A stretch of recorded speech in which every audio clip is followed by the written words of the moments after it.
So I've pretty much got our floating home ripped up to the maximum at this point. And I realized we don't have a really good solid boat tour. So that's what this is going to be this morning. The boat tour. The before. The mangled mess that we're going to hopefully turn into a diamond. Did I mix metaphors there? Yeah, I'm pretty sure I did. Anyway, let's do it. Ain't it a beaut? This is a 1972 Nauticat 38 Pilothouse with the side sliding doors. Nauticat 72, Chris. If you're paying attention and your head is full of useless boat knowledge, you'll probably say, Chris, Nauticat didn't make a 38 in 1972. That didn't come out until 1974. And you'd be right, because this is not actually a Nauticat. This is the people who made the design that Nauticat would ultimately buy and use. So the Nauticat 38 is based on this model. The design stayed pretty true for the next, 30 years. And then they had a redesign to the Nauticat 40. You'll see that I cut a giant hole in the front here. That's for the bow roller. And I'm having a custom forestay piece fabricated. But this guy is going to need a full paint job before we get going. Now I'm going to go up on deck and do an exterior tour. Check out this set of custom built stairs. It's a bit steep, but it is solid as the day is long. Here we go, hopping on. Took out the aft rail. From tip to tip, not including the davits, this is a 39-foot sailboat. From tip to tip, not including the davits, we're just at 39 feet. It's a motor sailor, so it has a nice big 115 horsepower turbocharged engine made by Perkins Sabre. Companionway, pretty easy, wide enough. Opens up onto a nice big foredeck. Under this tarp is another tarp covered in goop. And under this tarp is the chain locker. Originally, the chain locker was one big thing that flopped upwards. Actually, I think it came back this way. It's not important. What it is now, since we're putting the windlass right here and the anchor right here, is I've elected to split it and put a support in the middle, and then the both of the flaps will butterfly out. They're pretty much ready for paint and then installation. Right up here, we're having a big walrus piece fabricated. You'll probably remember it or get to see it in the future from this video.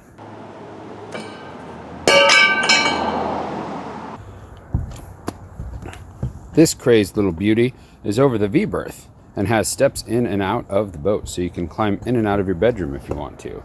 I was actually going to have this fabricated, but it ended up costing way more than I thought it would be. So I'm going to order a nice piece of 1/2 inch thick smoked brown acrylic, and we'll make it ourselves, I hope. This guy I'm going to glass in, and I know that's a crying shame because that is teak, but I want to keep it bright work to the minimum for aesthetics, because practically having this glassed and painted is going to be a lot easier to maintain. This will be the traveler for the head sail, and right behind it are the supports for the life raft, which currently lives under the boat and needs to make its way into the house to stay safe. There are hatches, port and starboard, and right here is where our little mainmast will be, which I'm a little worried about, because if you notice right there, that's the pilot house. That's like getting bad seats at a concert. No bueno. So we'll see how that works out. On the pilot house, we're going to maintain this beautifully. That'll sand down and turn into something gorgeous, I promise. Same thing along the rail here. And you'll notice that there aren't any stanchions. That's because they were a little wobbly, and I was worried about their structural integrity because they save lives. But I pulled them off, and these little support things in the gunnel are freaking solid as a rock. So that means it was the connection between this and the actual stanchion itself that was coming a little loose, and that's a lot easier to deal with. So I'm looking forward to putting those back up. Although there is a certain degree of sexiness running around the deck with no like lifelines. Just means that, you know, you're living on the edge. Anyway, continuing on. Nice big chain plate. I think this was added later. It's beefy, it's awesome, and it's gonna hold up the mast. I do like the fact that we have a nice tall gunnel. Side traveler, side car, whatever you call that thing. This will be a hatch that'll open, and then you got a little protective step. These I put in. This is a little storage locker for our propane that has a little drain line there. That's what it is, for both water and any errant propane, so it doesn't end up in our bilge and blow us up. That exhaust right there, you can kind of see it on the edge. And then I'll tell you a little bit more about what that guy is in a minute. Continuing back, all these pieces of wood are covering up exposed holes in the boat because I'm going to add some thickened epoxy plugs for those, because whomever was in charge of it before thought, hey, you know, I'll put some sealant and it'll never cause any moisture to get into the core. But that guy was wrong. There's a lot of moisture in the core, and I mean, not a ton to the point where we need to like peel off the top and redo it. They're still pretty darn solid, and I put some test holes in there and saw that the core is mostly intact, but around those areas there is some wetness. So I drilled them out, dug out as much of the wet core as I could, and I'm going to install epoxy plugs in all of those so that the hardware sits in something waterproof, which makes a lot more sense on a boat to me. Anyway, keeping the tour going. This will be for the mizzen mast, which will live right here. It's actually right now living right here, the support for it, but that goes right there. Same story with the plugs. Here's the traveler for the main mast. What's cool about this boat is the main mast will be connected to the mizzen mast, which will also split down here to supports in the cabin top. These chain plates should be able to take on the load, plus when you're walking through here, you don't have to deal with that giant wire to limbo under. These are the davits that came with the boat. The wire inside them is a little bit rusty, but otherwise these are very substantial davits. You can pull the dinghy right up against them and it stays pretty darn solid. These, depending on the width of your dinghy, slide out to support it. So no flapping in the wind. That's awesome. We're actually thinking of repurposing this stanchion and the one that's under that board into the supports for both the rail and a nice solar arch that will live here, and then have two permanent 300 watt solar panels and two that sit on the side and flip out when we're at anchor solar panels. That'll be sweet. These are built-ins. I don't know if I love them. I've seen some Nauticats that just have a nice open deck, and I kind of like that idea because I don't know how much sailing you'll actually do offshore out here. It would have to be pretty nice conditions for you to want to hang out when you could be in the pilot house. Maybe when you're fishing, you sail and fish. That's what we'll do. That's a good idea. There's an image of me. Hello, me. This is dirty. Both on the outside and the inside because I was doing some sanding in there.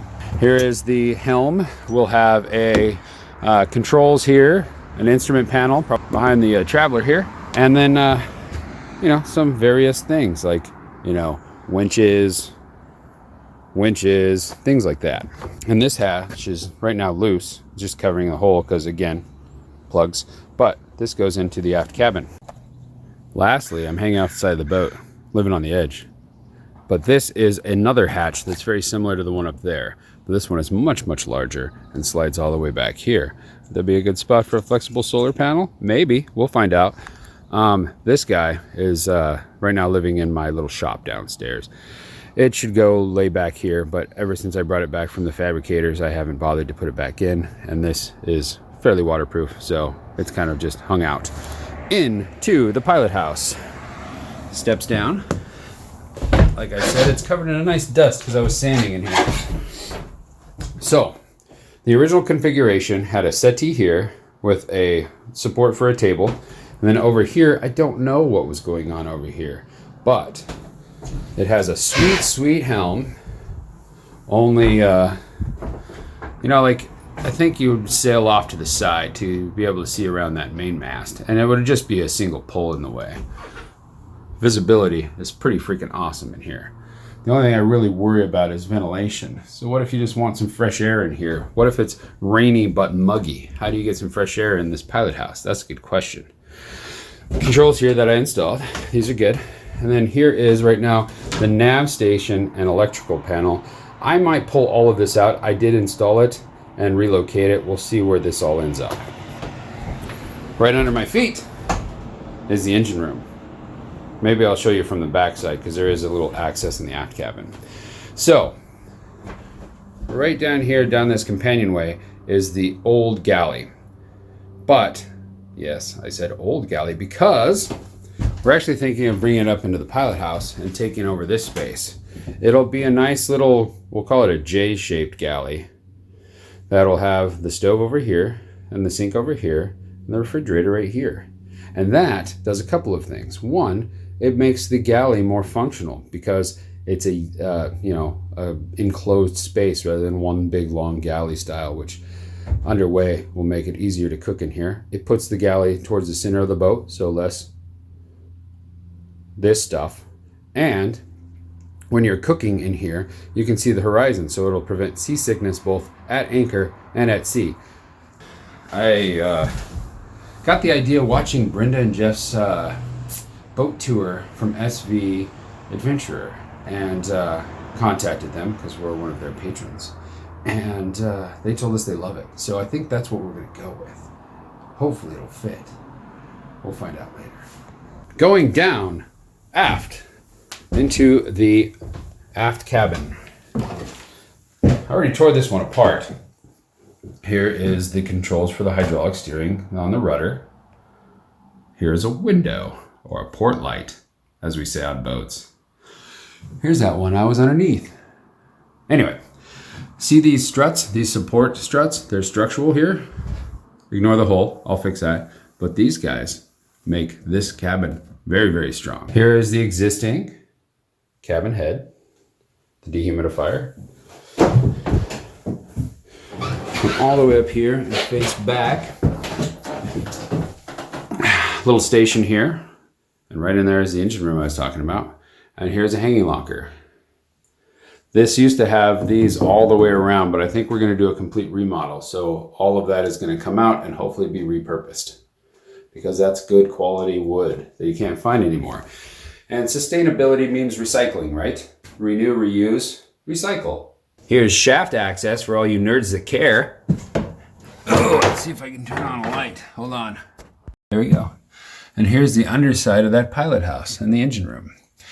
Remember that silver port I showed you mid-ship on the port side? Well, that is our wet exhaust system. Traditionally, that would go out the back, but ours goes into this lift muffler up above the waterline and down through here, and then does what? It splits into a T. It goes this way and this way. And that way, when you're underway, it just constantly dumps it out, no matter what. And the reason why that's awesome is because you don't have a residual water line like you would originally. It used to come out through here, travel along the hull, uphill, and pop out right through that gray spot. And I was worried that you'd have all this water, once the engine was turned off, just chilling in the hose. Why would you want that? Plus, you've got a hose to contend with. But now, it's all in the engine room, and it all just dumps as it's needed. I hope it works great. I found it on the internet. The drawing convinced me, and I did it. It's not that hard. To convince me, I mean. A couple other things. That's our water heater. It holds 10 gallons. Right back there is a pump designed to feed water under constant pressure to up to 4 sinks. On this side, this big open space will eventually be our battery bank. I built a box. It will hold 6 115 amp hour carbon fiber AGMs from Firefly, and I'm very excited about those. That little fan supplies fresh air to the engine room. It actually exhausts, which creates a vacuum which pulls fresh air in. That's the idea. We might add an intake. All right, back through the dust into the pilot house. More hydraulic stuff. This will actually house a couple of electronic things that we'll need. and a great little space. This is the chart table too. So that lifts up. See if I can do it. There's a lot of stuff on there. Or you can keep all your charts in there. Right now it's just storing stuff and knocking cans over. Rolly paper towels. All those instruments will need to be connected, but that'll be a nice little instrument panel. Plus we'll have windshield wipers on all 3 front windows. This will be on the front of the boat because having an anchor in your settee makes absolutely no sense at all. And then these back windows. One idea we had was to have a new one fabricated with this, surprisingly reasonable, about $140, to have a new one fabricated with a big hole in it. And that big hole will have a pass-through hatch, so you can hand stuff to people from the galley in here to the poop deck in the back. Kelly hates it. Hates it when I call it a poop deck. Let's head down, forward into the new salon area. I need you to pretty much ignore all of this stuff because I don't think there's a single thing in here that we aren't going to change aesthetically or functionally. This is the existing settee. That might live on, but I doubt it. We will keep this as the eating area, the main eating nook, but we're going to turn this into, instead of an L shape, to a booth shape with a table in the center. And on the back here will be storage, but we'll also have a pull-down screen for watching films. This is the support for the deck-stepped mast. Now this is where this pole is, and right here, right above here, is where the mast will live. So you've got this back here, and this right here. I'm guessing that's probably why this does a little bow through here. Anyway, there's a big old iron beam that goes right through there that's glassed in. And I think it lives on top of this bulkhead and then on this support post. And then they figure the mast will be held up by the beam. But what I'm going to do is take this down, because this is one of the major changes I saw when I have actually looked into Nauticat 38s that are actually made by Nauticat. And we're going to move this support post into this middle spot and really support the mast where it should be. Plus it kind of gets the pull out of the way. So I really don't understand why this lived here, other than the fact that it was the support for the table. And right there is your water tank. So we might need to reinforce that area. Moving back, this bulkhead was glassed in with the intention of this being a shower. We did this. I might change that a little bit. There's also going to be a big old black water storage tank. That's the gross kind. That'll live right back here maybe, or get moved. And then here's the main head, which used to be a wet head, but now we're going to try to have a separate shower, support for the toilet. I'm going to try to give myself 8 additional inches in the forward section over here by taking it away from this expanse from here to here. More on that later. And then you got the V-berth. The V-berth, this is the mistaken tank that they accidentally sent us that we're going to use for wash down pumps and everything you don't want to drink or, you know, have come in contact with the human body. And then this is the black water tank that we ordered that'll go, as previously mentioned. Built-ins here, hatch above, nice little 6'4" expanse. You've got the built-in stairs that go up to the deck through the hatch. Pretty comfortable rooms. Moving port, nice locker here that we might relocate the bulkheads on. And then the old galley that will now be a nice long settee with maybe a bookshelf or something on this side, which will give perfect viewing angle to where we'll have the screen, because we're moving this. What's cool is this used to be the drain, I think, for the galley, but we're going to repurpose this to be a dedicated water maker through hull. That'll be sweet. It'll fill this up once we pull the sole off and clean this sucker out. Let's just do continuously fore to aft on the interior of the ship. The V-berth here, chain locker forward, V-berth around, tank steps up to the hatch on deck, Forward head with dedicated shower. Settee area. On the port side, hanging locker.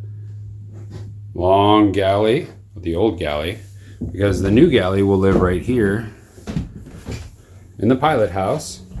Lots of storage all the way to the sides of the boat on both sides. Underneath here is the engine room. Helm, indoors, big glass, visibility, sliding doors on either side of the boat with steps coming in. Down into the aft cabin where we will live.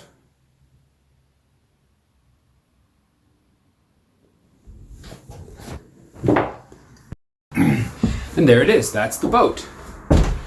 This is the before picture because hopefully from here going forward, I'm only making improvements and not ripping it apart. But the odds of that are somewhere, you know, around zero, very close to zero.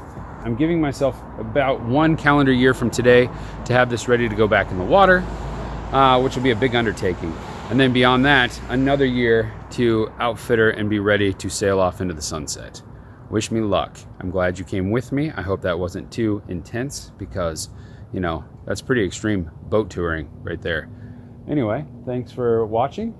And, you know, give us a thumbs up if you liked the video. If you hated the video, just click the X in the top corner. Don't bother with that thumbs down. That's not a real thing. Crystal blue persuasion.